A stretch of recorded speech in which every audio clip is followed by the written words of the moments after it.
ഒരു furniture distribution തുടങ്ങിയ കാലത്തൊക്കെ ഞാൻ ആദ്യമായി സപ്ലൈ കൊടുത്തിരുന്ന സ്ഥലങ്ങളാണ് വയനാട്.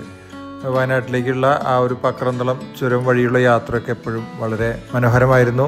പക്ഷേ ഞങ്ങളുടെ ആദ്യ കാലങ്ങളായതുകൊണ്ട് ഞാൻ തന്നെയാണ് ഡ്രൈവ് ചെയ്തിരുന്നത്. അതൊക്കെ വളരെ പ്രയാസകരമായ അനുഭവമായിരുന്നു. ഇന്ന് നമ്മൾ വാട്ടർ പ്യൂരിഫയറിൻ്റെ ഒരു ഫിറ്റിംഗ് നടത്തുന്നതും അതുപോലെ തന്നെ കുറച്ച് പ്യൂരിഫയർ കൊടുക്കാനുള്ളതൊക്കെ വയനാടാണ്. അതിനിടയ്ക്കാണ് വയനാട് ബാവലിയിൽ 3 മാസങ്ങൾക്ക് മുൻപ് നമ്മൾ ഫിറ്റ് ചെയ്ത ഒരു പ്യൂരിഫയറിൻ്റെ ഫിൽറ്റർ മാറ്റി കൊടുക്കാനും പോയത്. ഇവിടുത്തെ പ്രധാന പ്രശ്നം ഈ ഒരു ചെളിയുള്ള വെള്ളമായിരുന്നു. അപ്പോൾ കുടിക്കാൻ ഉപയോഗിക്കുന്ന വെള്ളം ശുദ്ധമാക്കുന്നതിന് വേണ്ടി നമ്മളവിടെ പ്യൂരിഫയർ ഫിറ്റാക്കിയതിൻ്റെ അടിസ്ഥാനത്തിൽ ഈ 3 മാസത്തെ ചെളിയാണിത്. ഇത്തരം വെള്ളമാണ് അവിടെ കുടിച്ചിരുന്നത്. അപ്പോൾ അതുകൊണ്ട് കൃത്യമായി സമയാസമയങ്ങളിൽ പ്യൂരിഫയറിൻ്റെ ഫിൽറ്റർ മാറ്റേണ്ടതാണ്.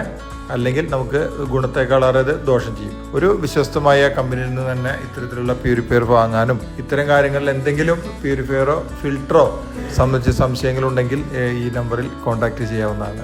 ഇപ്പോൾ ഇവിടുന്ന് എടുത്ത വർക്കുകളൊക്കെ കഴിഞ്ഞു. നമ്മുടെ ആ ഒരു പ്യൂരിഫയർ വണ്ടി ഇതാ വയനാട്ടിലൂടെ യാത്ര ചെയ്യുന്നു.